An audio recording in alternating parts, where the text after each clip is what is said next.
एक ज्योतिर्लिंग ऐसा है जिसके बारे में बहुत कम लोग जानते हैं। ना ये काशी है, ना ये केदार है, ना ये महाकालेश्वर है। 12 ज्योतिर्लिंग में इसका नामो निशान भी नहीं है। अगर इन 12 ज्योतिर्लिंगों की ताकत को इकट्ठा किया जाए, उतनी ताकत उस केवल अकेले ज्योतिर्लिंग में है। इसके बारे में सबको पता होना चाहिए। आइए मैं आज आपको इसका एड्रेस और इसका रहस्य समझाता हूं। सबसे पहले रहस्य जानते हैं।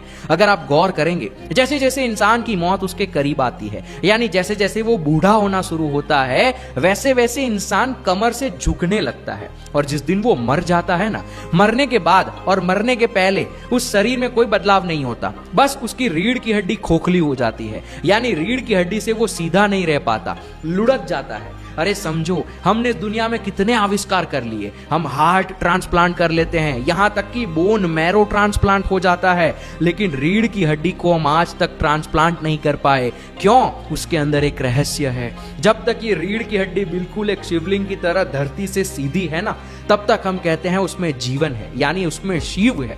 जैसे ही शिव इसको छोड़ के चले जाते हैं, जीवन निकल जाता है, वैसे ये रीढ़ की हड्डी लुढ़क जाती है। और अब हम क्या कहते हैं उस शरीर को? शव कहते हैं।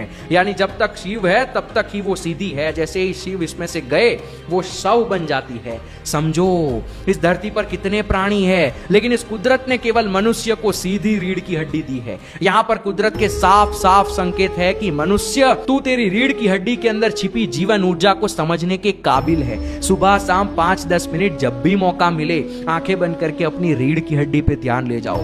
धीरे धीरे आपको वहां पर हल्का हल्का प्रकाश दिखना शुरू होगा। इसको हमारे इतिहास की एक कहानी में भी बताया है। जब भगवान शिव लिंगोद्भव यानी एक प्रकाश के खंभे की तरह उत्पन्न होते हैं और ब्रह्मा और विष्णु उनका टॉप और बॉटम ढूंढने जाते हैं, लेकिन नहीं मिलता। यहाँ पर यही बताया गया है कि रीढ़ की हड्डी जो जमीन से सीधी है ना, एक खंभे की तरह, और उसके अंदर वो ज्योति है जिसे ढूंढने की कोशिश कर। तो मत भटक तू केदार और काशी, बंद कर अपने नेत्र, उतर अपने अंदर, मिलेगा तुझे तेरा केदार और तेरा काशी, बन जा तू वहां का वासी। इससे मेरा मतलब ये नहीं है कि आप इन ज्योतिर्लिंगों में मत जाओ। ये ज्योतिर्लिंग ऐसी जगह पर है कि अगर आप वहां जाकर बैठो और आंखें बंद करो, अपनी रीढ़ की हड्डी पे ध्यान लगाओ, तो आपको आपके अंदर की ज्योतिर नजर आएगी। तो यहाँ ये बुलावे में मत पड़ो कि मैंने इतने ज्योतिर्लिंग कर लिए, तुमने कितने किए।